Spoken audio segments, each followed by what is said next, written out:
So hello again. Welcome to our Global Strategic Innovation webinar series, through which we aim to explore innovative and transformative practices outside of UNDP and bring it to our organization to learn from. My name is Simone, and I'm the strategic designer and part of UNDP Strategic Innovation Global Team.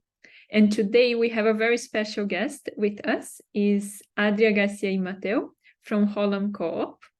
And in today's conversation, we'll be exploring the everyday life of transitions and diving into the experiences and insights from Holon Co-op, which emerged in 2014 in Barcelona as a proposal from the design community to what they see is a humanity in transition.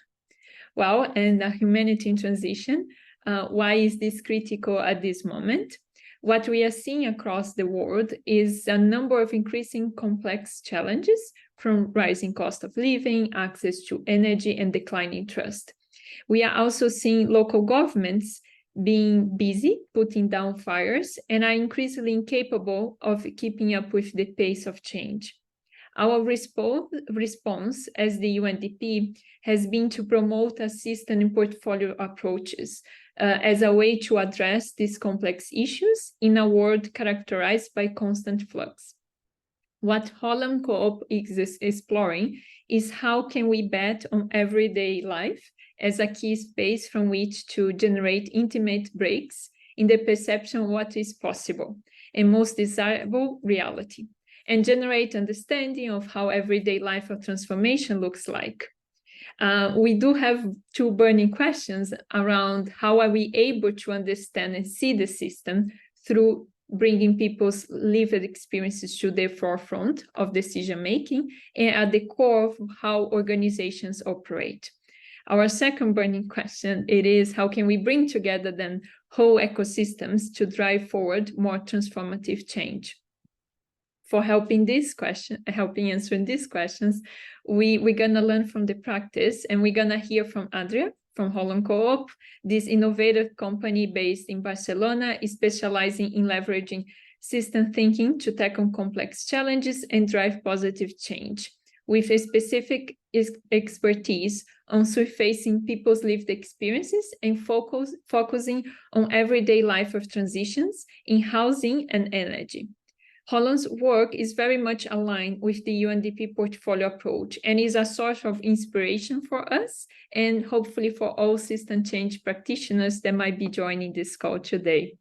Well, so let me quickly introduce our guest. Adrià is a strategic designer with a driving mission to contribute to social and environmental justice. He's a founding member of Holon, this nonprofit cooperative advancing the role of design in social transformations. Adrià has a skill set based on strategic design, design research, and services design, developing more than a decade of experience. So a very warm welcome to you, Adrià. And I would like first to ask you to share a bit of your work. And after Adrià's presentation, we're going to move to a more interactive part of this webinar. So I encourage everyone here to put some comments and reactions in the chat or use the Q&A section. As a reminder, we are also recording these sessions and we'll be sharing afterwards the record. So the floor is yours. Thank you so much for joining. Over to you, Adrià. Thank you, Simone. So I'm going to share my screen now.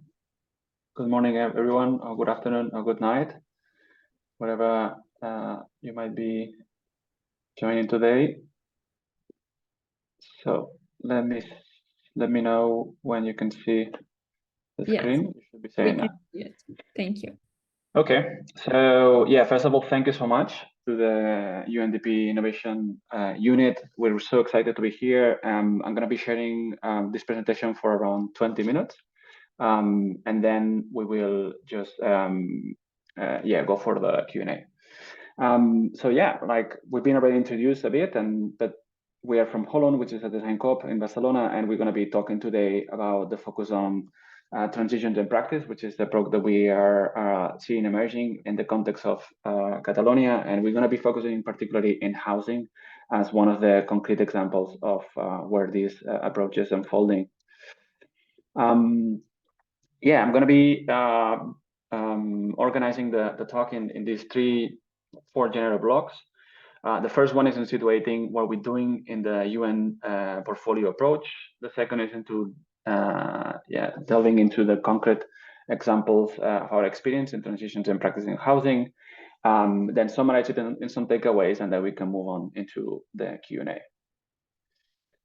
So, yeah, ourselves, we are a design co-op that basically does 2 main things. One is to focus on the design of the experience of the users and of these institutions that are leading transitions, and the other part is to facilitate the social processes of those transitions. So we basically have, let's say, one leg in every corner, let's say, of change making and our understanding onto the products and services that get done, like how the experiences are crafted, but also and how facilitate transitions are going through in terms of system and culture. Today, we're going to be focusing on our work on system. And of course, you know this approach, which is the UNDP system and portfolio design approach. And just to situate yourself, today we're going to be covering a bit work on the design and intervention to social portfolio, which is the 3rd step, and some areas of the 1st step on to the build coherence. So, housing transition in practice. Again, I want to make really explicit that what we're going to be sharing is really particular to a context of society, that it's South European, Mediterranean, and of course, it has its particularities and so on and so forth. You may know Barcelona, which is the capital of Catalonia, of our nation, which sometimes goes into media with all beautiful stories of, amazing architecture, or then, for instance, the new superillas or super blocks urban strategy to remove cars and promote pedestrianized and green space and so on and so forth. But what we like to share is not just the bright side, but also the darker side. This is a part of the city of Barcelona where there's people who is homing themselves. So what we're going to be sharing is, let's say, both critical but also potential looks at the transition in housing. Just to situate yourself, Catalonia is around 8 million people, and there's around 2.7 million homes. And the market is basically private, so around 90-something%. It's private, and there's 2% social housing. And this private market, there is mostly is people who own the houses or own it with mortgages, and then there's a bit of rent.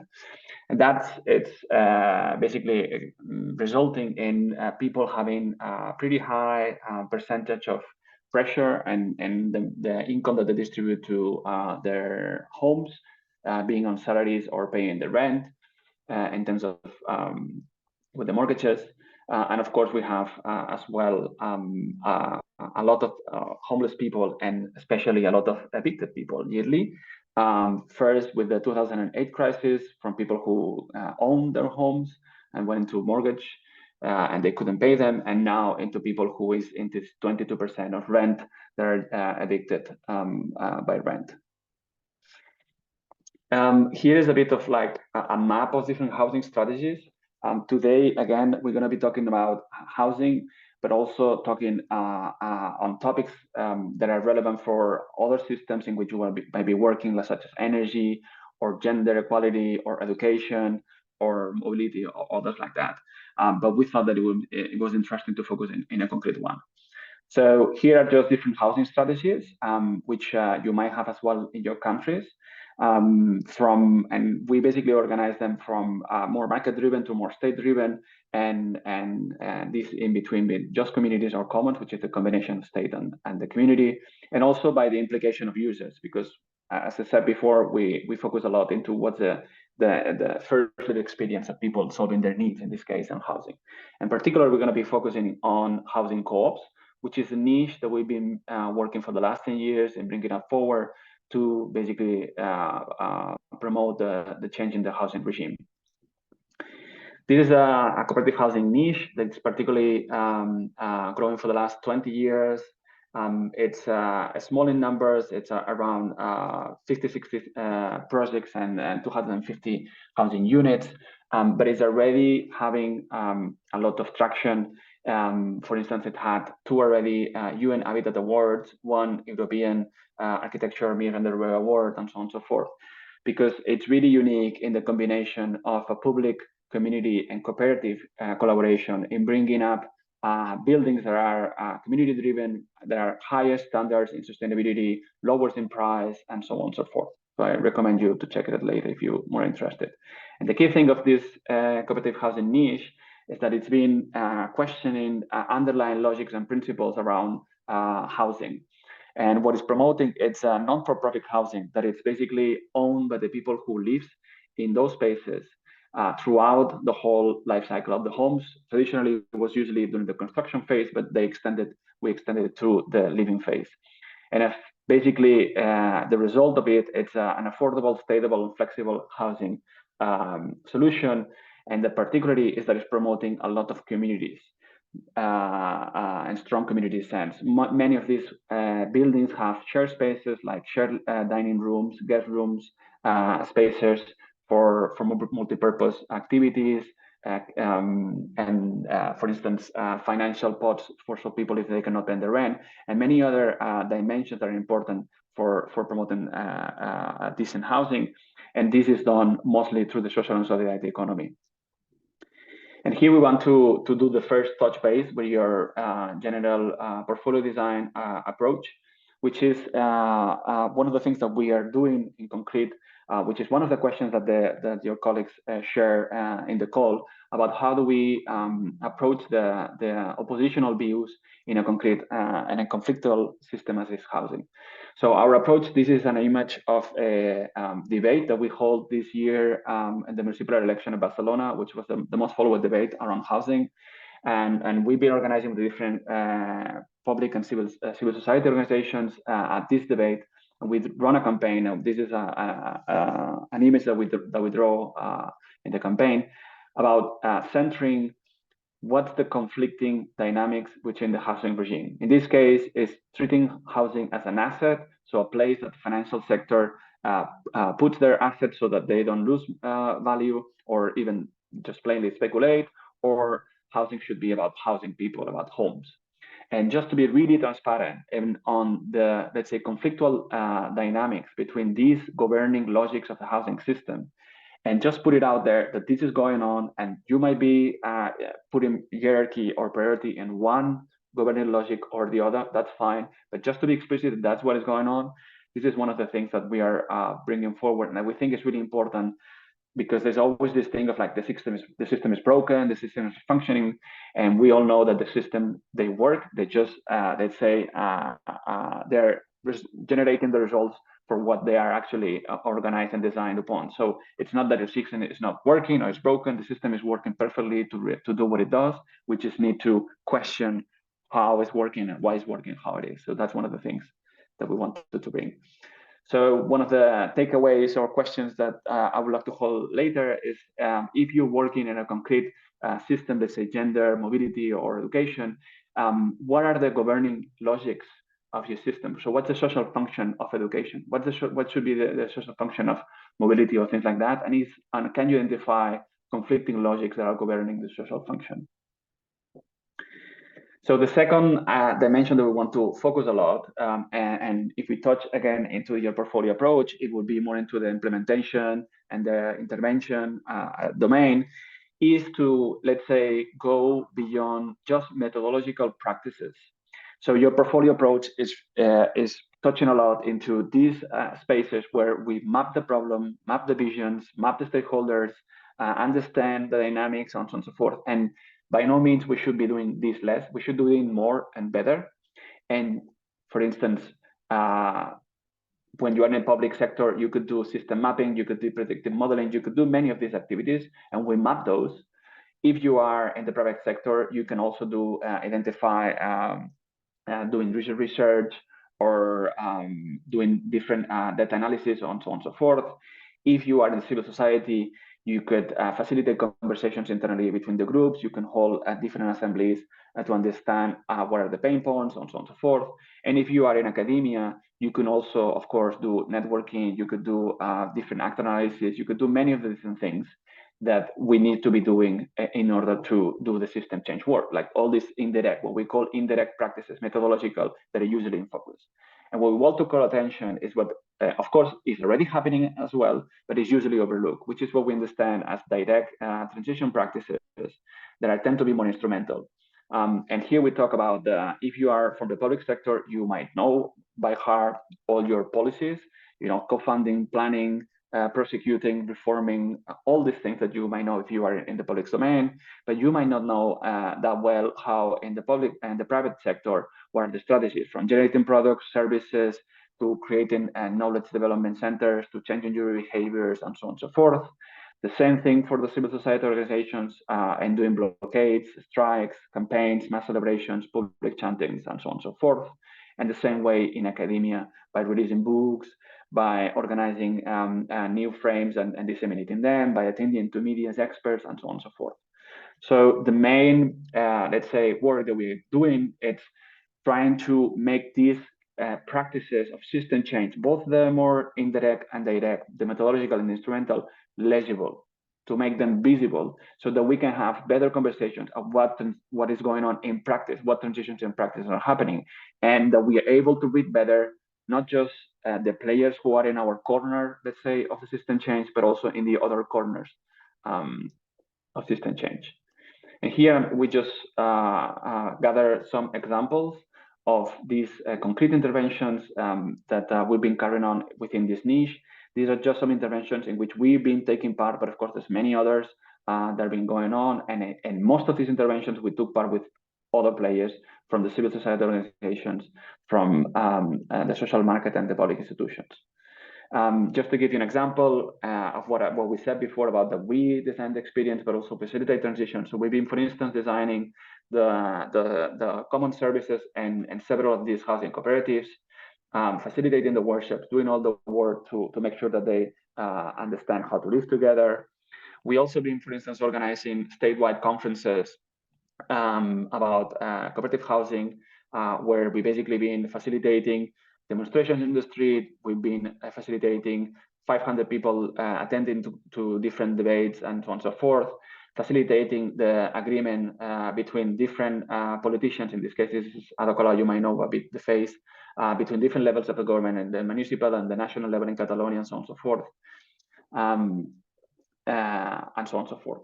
We've been also organizing, for instance, and developing new institutions or small institutions like this fund to promote solidarity and inclusivity in the cooperative housing, so that people that cannot pay the entrance fees, so that they can able to crowdfund it themselves.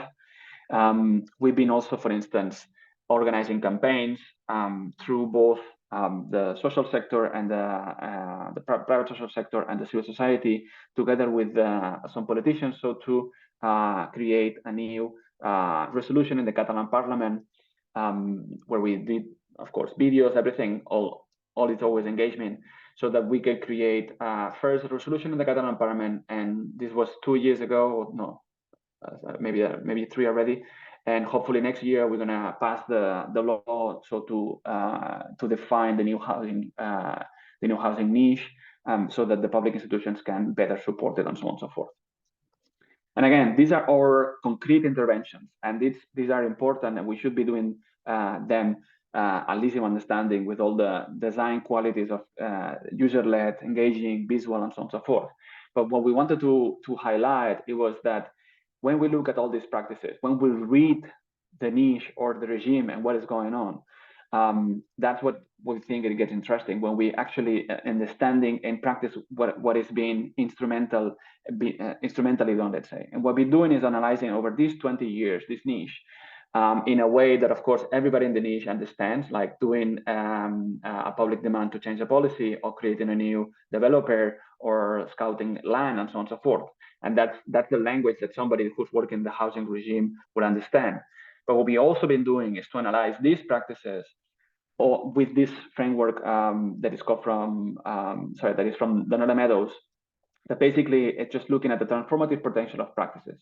So that's it, that when we are looking for developing interventions in the system, that we also consider how, let's say, are we planning to change the system? And basically this framework, what it does is to offer an understanding of what sort of interventions have more or less potential, from parameters, let's say, adding a new housing unit in the traditional housing logic, let's say homeowners, or doing interventions that change the paradigms and the belief systems, like, for instance, the intervention that I showed you before, putting clarity in housing as an asset or housing as homes. And what being observed by yes. I'm gonna be very disrespectful and just pause here for a moment, because I already have one burning question to ask. Yes. And I think it's gonna help the audience to connect. I mean, as I said in the beginning, you know, UNDP is doing this. It is stated in strategic plan that we need to transition to take a system portfolio approach to these complex problems. And one part that is very rooted in this way of working is that working with emergence and doing practices como deep listening and getting involved with the communities. So in this specific housing project, how did you get the communities to work with you? Yes. So maybe you can go. Well, it's fine. We can just leave it like this. So basically, the way in which this has been enacted is basically because the community themselves, they organize because they have the housing needs.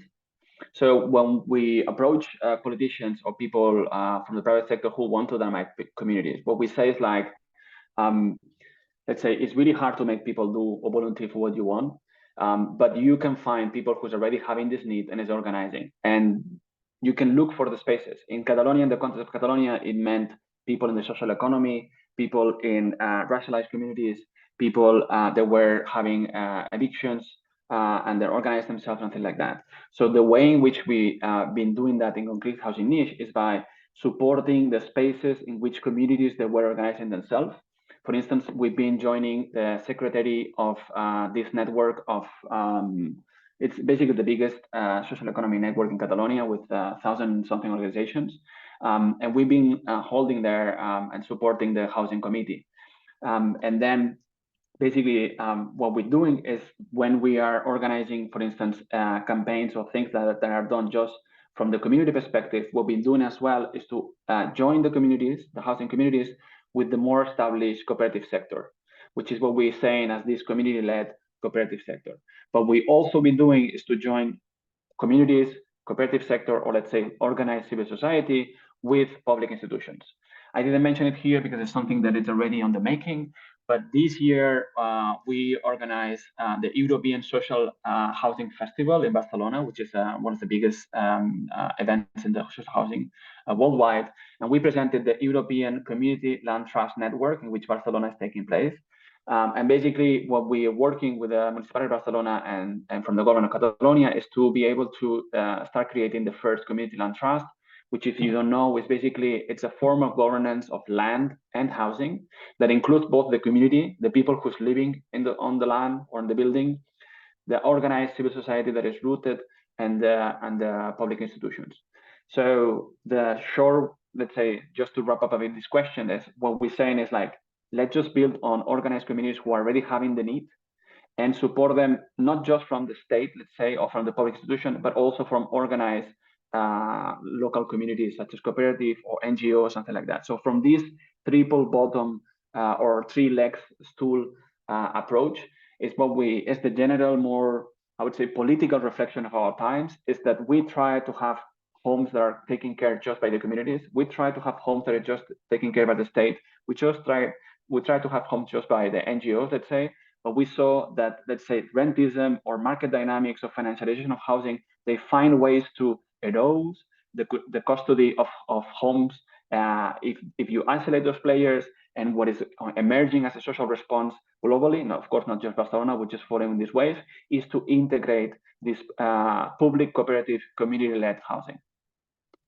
And maybe just what I'm listening to you, Adrià, and it's super inspiring for us, is that you did the mapping and you already identified these people. They are the closest to the problem, that already are finding ways to increase their own well-being and so or get a better housing situation. And then you are not, bring an external practice from outside, but actually identify what is happening in the context. So for us, this is super inspiring, because it's like almost you are doing like a political heat map, what is happening there. Maybe over to Millie, that also has the hand up.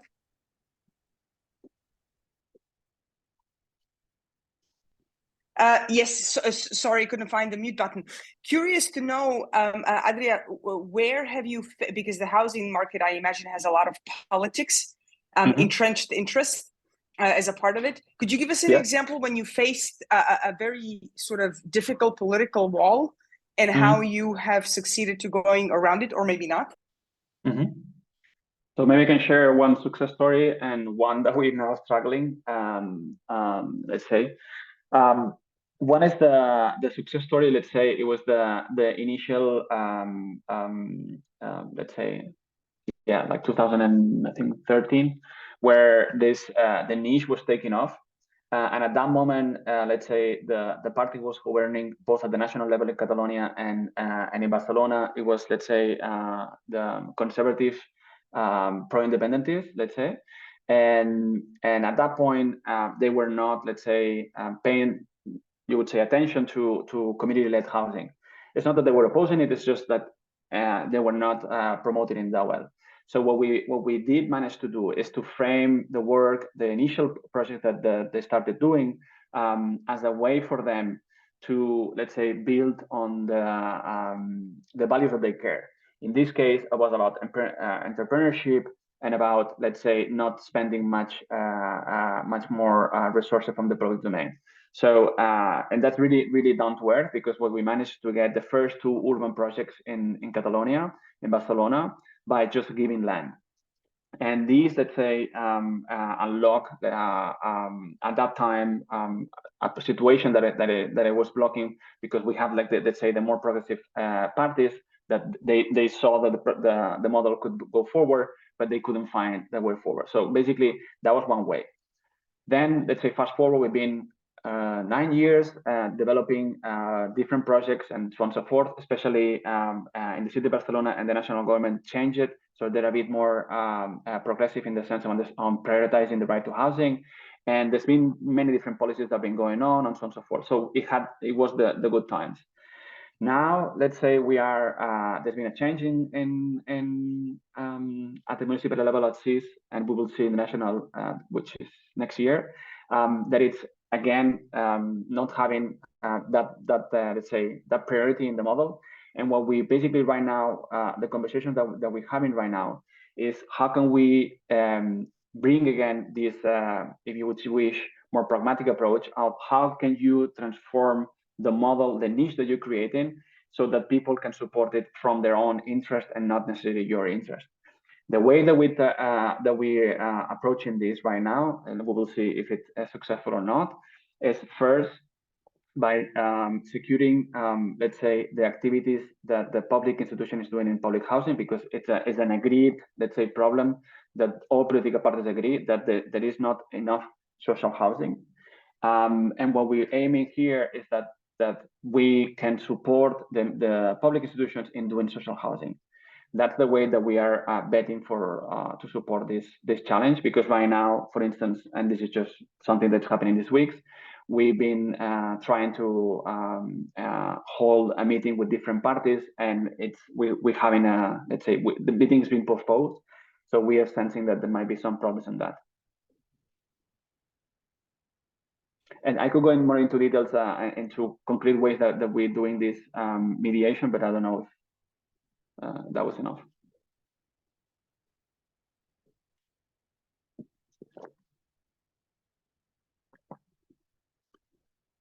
So thank you, Adrià. You can continue, and yes, sure. Okay, I was just finishing. So basically, yeah, like on to touch base onto with your portfolio approach, when you are connecting and doing the work on system positionings, where if we take the learnings from our own context here in the house in Catalonia, is to, yes, look at the interventions by who are the actors and what are the resources, but as well to include this more transformative outlook, and making sure that if in your system, let's say this, you can see that, let's say, as it happens with the housing for us, one of the key things is that there's a lot of tension and conflicts between what's the governing logic. Maybe you could put more effort into interventions that are reinforcing a change in paradigm in the system. Or maybe this is not the right attention already in your system, and then you can go into, for instance, more into building institutional infrastructure, like creating new organizations or so on and so forth.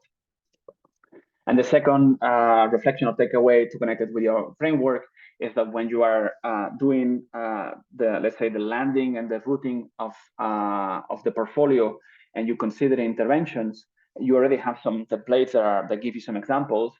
Maybe you could use some of the ones that we're developing. That of course it has a lot more granularity, but the most important part is that you might consider interventions that are outside or your corner, let's say, or if you usually sit in the public institution, or if you usually sit in the private sector, and so on and so forth, so that you can have better granularity of how these interventions, which ones could be and how could they be implemented. And just to wrap up, one of the things that I wanted to share as well is a bit the general context of the housing regime, to situate all this work that we do in the niche, and that it's important that when we do all these, let's say, concrete interventions, of course, we have this general contextual information in mind. So from the public domain, basically, from 2007, there was a Catalan law to change the housing regime, let's say, which was pre-2008 crisis. And it was really interesting because at that time, it was the biggest, let's say, of course, it wasn't not following the portfolio approach, but it's basically, they developed this, what we call in Catalan, tables, where all the stakeholders came together and organized for 3 years conversations and learning parallel to the lawmaking process. So they managed to pass the law, and everybody was really happy and so on and so forth. But the crisis came, and on top of that, there wasn't, let's say, political commitment to unfold that law. So we have like a framework that works, but it's not being developed. And that's a pretty common thing when all these efforts to bring people together happen, that we end up with traditionally with an administrative-centric approach, and then we just put a law in place. But of course, as change doesn't happen just because you made the law. Of course, the role of the Barcelona powerhouse is important, how innovation in the different housing strategies have been unfolding. If you look at the private sector, of course, there's the whole financialization of housing and how that's putting pressure on first mortgages and now rent, and climate change and wars is affecting, of course, prices and instability in value change. If you look at the civil society, there's been also really interesting work in basically organizing, first from anti-eviction platforms and then from renter unions in 2019, and one that is going to be celebrated right now, one Congress for all the social movements in Catalonia, to strategize and to learn together how can do it. And it's interesting as well is how this is happening and creating cooperation dynamics with work that is going on in water, energy, and mobility. And finally, in the research domain, it's been a process of creating new housing research groups, more than 10 in the last 15 years, and even collaborations like clusters on them between these research and housing chairs. And also one of the key things as well has been the creation of the Metropolitan Observatory of Housing that is giving high quality data that's making really much more effective to have conversations across the board because we have more available data. And the final touch, and especially one of the questions that you had when we made the call, it was about how can we bring these, let's say, more soft infrastructures for what we call from the public to the commons, or to rebuild the meaning of public with this commons approach, which is, if you look, for instance, in housing Catalonia, 2% is public. That means that if you just work on, let's say, on the housing that is done by the public, you will not change the housing system. Of course, the public controlled by law and many other ways what the privates are doing.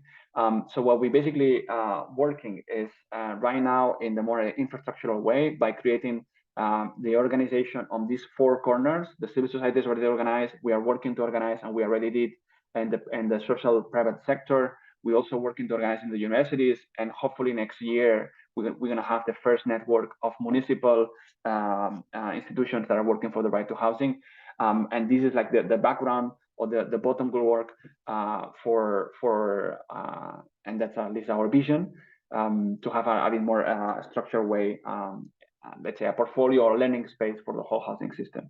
This is the part that is a bit more speculative of all the work that we share, but we thought it was interesting as well to share that we can organize and that we can move forward, let's say, into creating these learning spaces, not just as a general overarching UNDP areas, but also in the concrete problems that people is living, for instance, in this case, housing.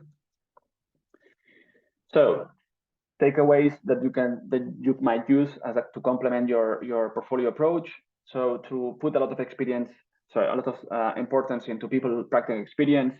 Of course, people who have the housing needs, but are also important the people who is implementing the interventions and how these are implemented.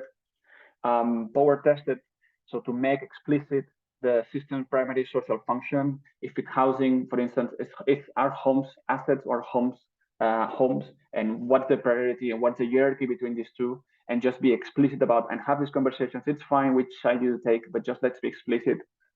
From public to commons.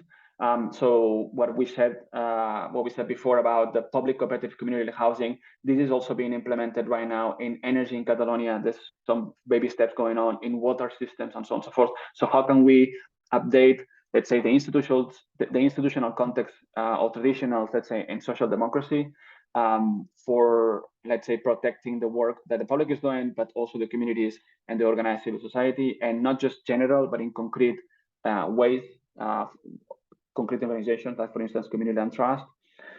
The design-led, of course, we're talking as designers to make all this process visual, tangible, in a way that is not just text or voice-centered, that has allowed people to participate that might have less jargon or knowledge of what you're talking. And finally, that yes, let's have all these spaces and let's do it more, let's do it better, that we learn about ourselves, that we map the vision, map the problem, map the stakeholders, but also make sure that we don't forget to understand and read what is going on in practice, what is the system, how is the system unfolding, and what are these building blocks or units for transitions in practice to occur. So that's it. Maybe we can go to the Q&A. Yes, for sure. Thank you so much, Adrià. I think for me it was super inspiring that is a slide that you had the word like civic, public, universities, and private, you know. So, and this is spaces that you are bringing these different actors that do have conflicted interests. And this is intriguing because it is also connected to one of the questions that we received from the audience. If someone, you know, is trying to build coalitions for change, what have been your experience in communicating about this work to different partners? Okay. So what we, again, in housing is definitely happened. In energy, it's happening as well.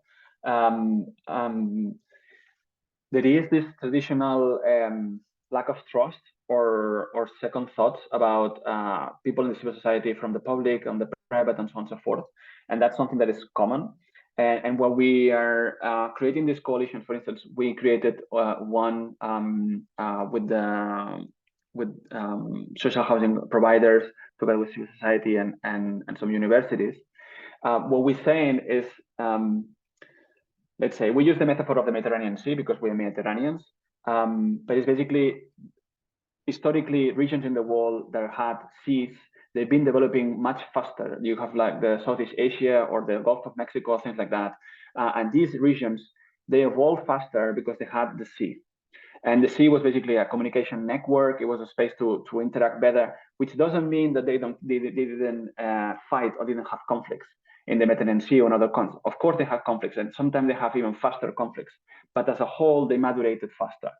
So the way in which we are communicating this is like having, let's say, spaces just to, let's say, to have more structured, organized interaction between the different corners, let's say, and creating this infrastructure that allows us to share information, to get to know each other, to build relationships and things like that. And then things can emerge from that, learnings, organized action and things like that. But just this infrastructure, this background work is important. And it's also important to mention that these sort of work on infrastructure doesn't need to, let's say, happen at once, or doesn't need to happen in a, let's say, in the structured way. We can build upon whatever the form that is happening, because what we basically also been working to do a bit more explicit is that this coordination is already happening.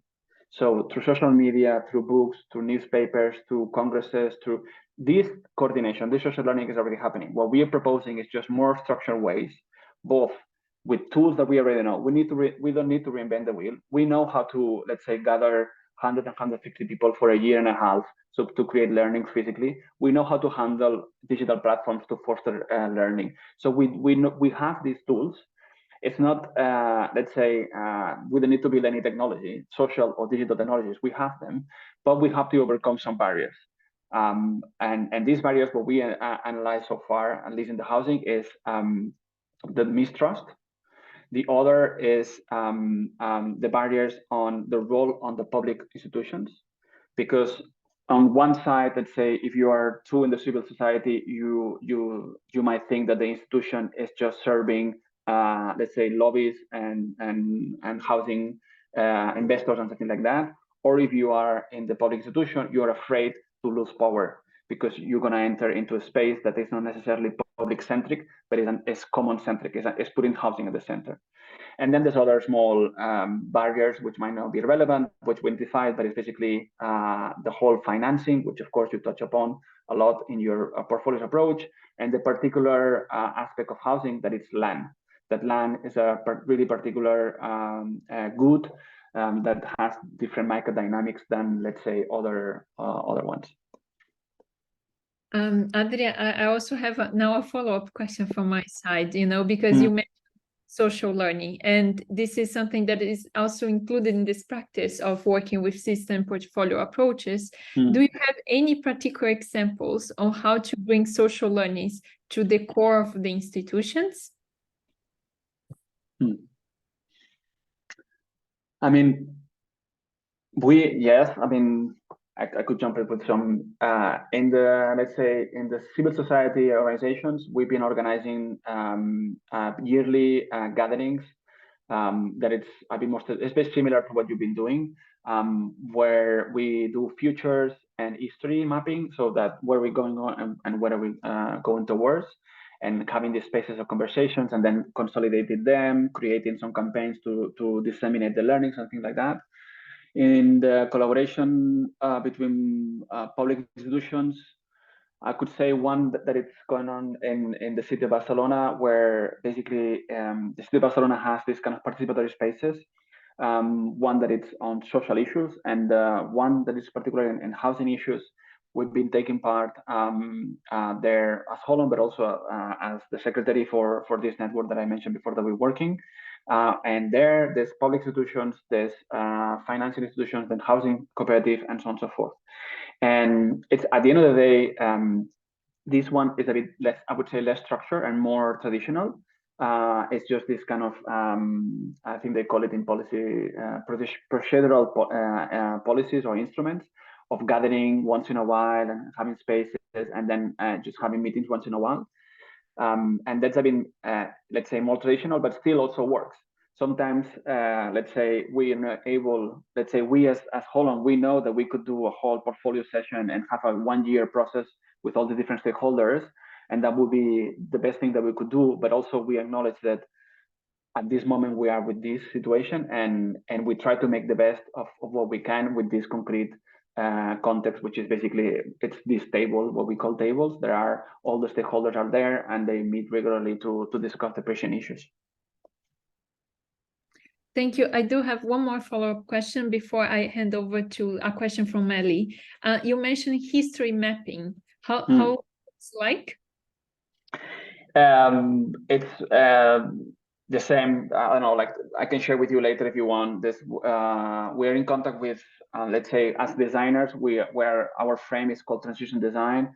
And there's this really known university in the States, which actually the founder is one of our advisors at Holon, and they have these methods that basically map both future, present, and history. At the end of the day, it's just looking for patterns and history, and try to understand not just what happened, but also what were the, let's say, social dynamics or let's say history of ideas. So what were the learnings that we are struggling today that they were having at that point?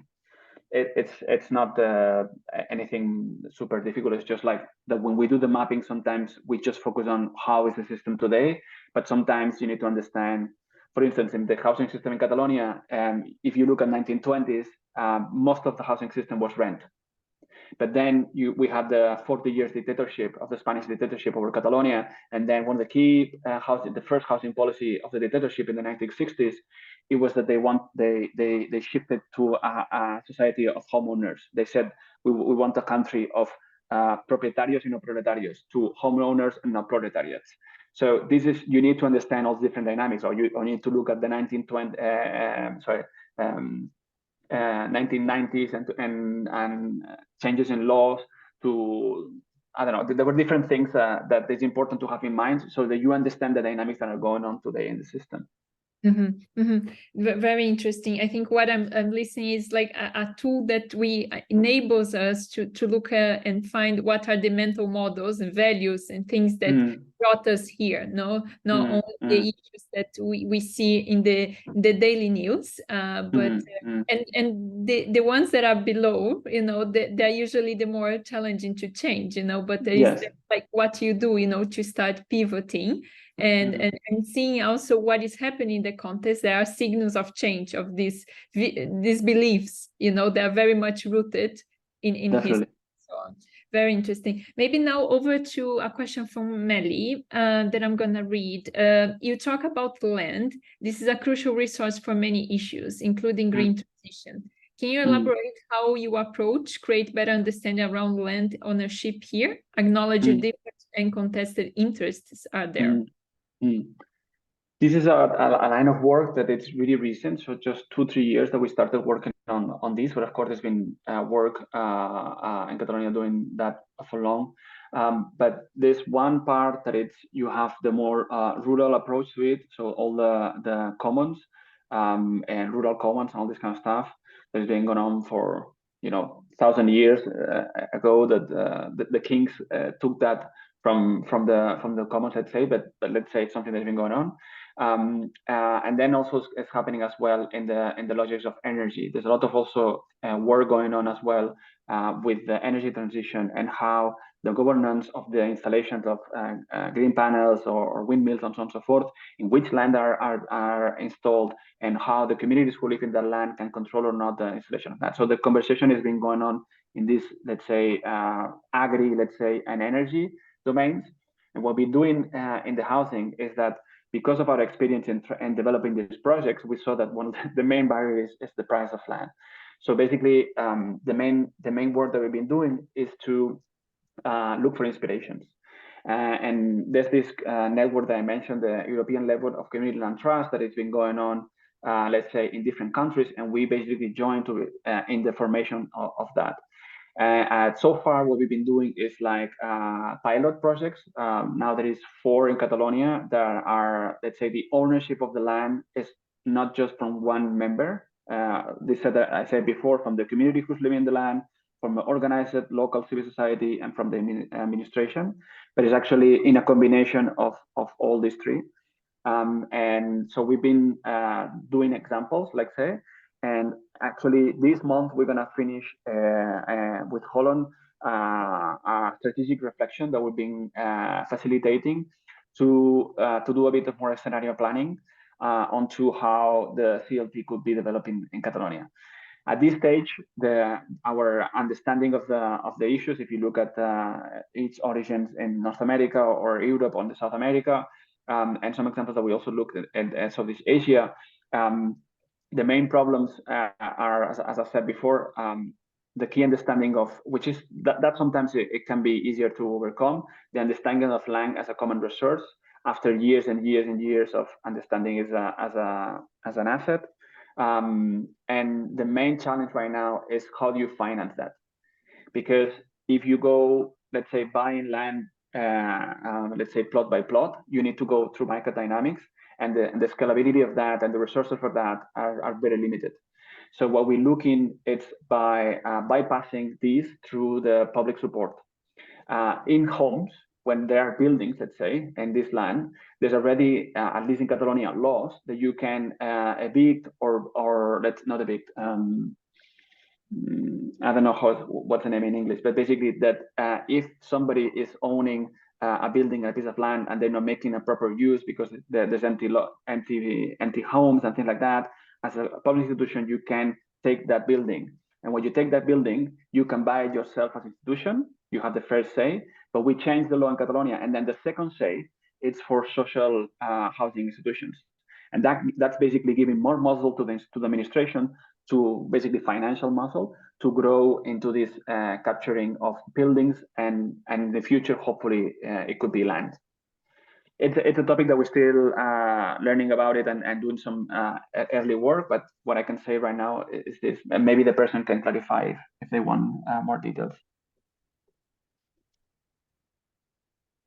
Yeah, so Maddie is saying, changing perception from land as an asset to common resource is huge undertaking. You have shared overlooked area. Thanks.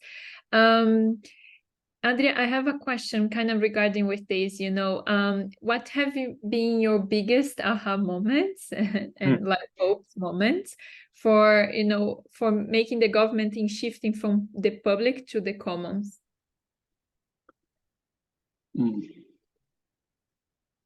I would say it's ongoing. So I don't know if I have a lot of aha moments. Well, yes, I have one. For me, it's this thing. I was talking the other day with somebody from the Catalan government, like really high up, and it's this idea, this fear, let's say, this fear, because it's like deep thinking reflections about the model of the state and the role of publics and what role should be the publics. With trust is declining, budgets are reducing sometimes, and so on and so forth, and of course, people who tends to be in the institution, they see proposals to change their role as a threat in a way that it's not necessarily aligned with human rights, let's say, but as of more privatization or let's say, commodification of health or other areas that are necessarily for the public good.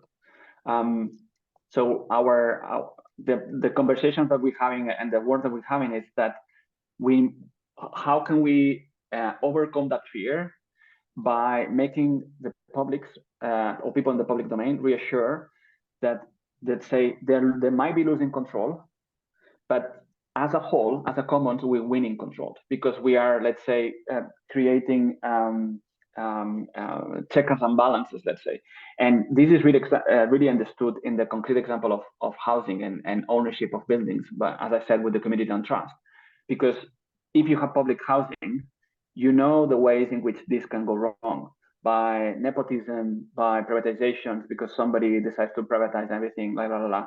And if you look at concrete examples of community ownership, you know how this can go wrong because communities dissolve, because the kids, the second generation, sell their homes, something like that.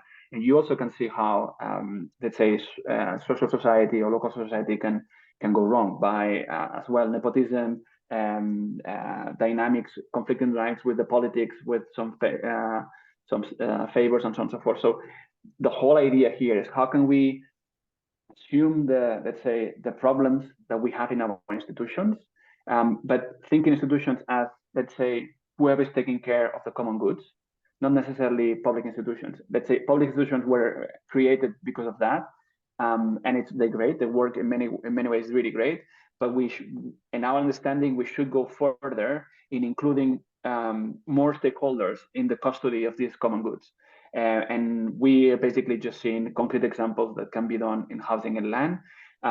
But as I said, we're not working that close, but we know very well the context on water in Catalonia as well, and a lot of projects are going on where there's a combination of community and municipal level of ownership, and now they're working to create a federation of municipal ownership that is both municipal and the community. So we see this pattern going on in that, and I think at the end of the day, it's like demonstrating impact and making small steps so that this perception that I have that is overcoming the fear of letting go of power, it's done in a way that whoever's in the public institution holding office can see that it's to actually go further in the taking care of the common good. Okay, that's really, really inspiring, Adrià. I think this part that you said about changing the role and seeing as a threat, but actually, you know, it's for the context that you are working on, that's what makes sense. Thank you so much. I think from this great conversation, I can extract few takeaways, you know, that really are relevant for the context that UNDP operates as well. One is that what you mentioned around looking for transformation through everyday life of the citizens, you know, you deep dive and do this political heat map, identify what is happening in that system, and actually going there and listen, like you became a housing expert, I feel, from talking to you. Yeah, I live in one of those housing cooperatives. So that's the thing, like we have like ground learning as well. That's also important in the way that we grow. And there was also a big theme here in what you were sharing about reframing the issues, you know, what you said about the moving from public to the commons and a new value of rethink a value for the land. And the third, of course, the coalitions, right? You bringing all these people in these shared spaces and facilitating and motivating for social learning, right? And in building almost a social infrastructure that this happens, you know, either if it's with civic organizations or public institutions, but bringing them together. So yeah, it was very, very much inspiring. I'm really sorry that we are already on top of our hour. So really, really thank you, Adrià. We're gonna be sharing this recording with everyone. And yeah, I hope see you everyone in the next webinar. And that's it from my side. Thank you. Thank you, everyone. Thank you. Have a good day. Thank you. Gracias.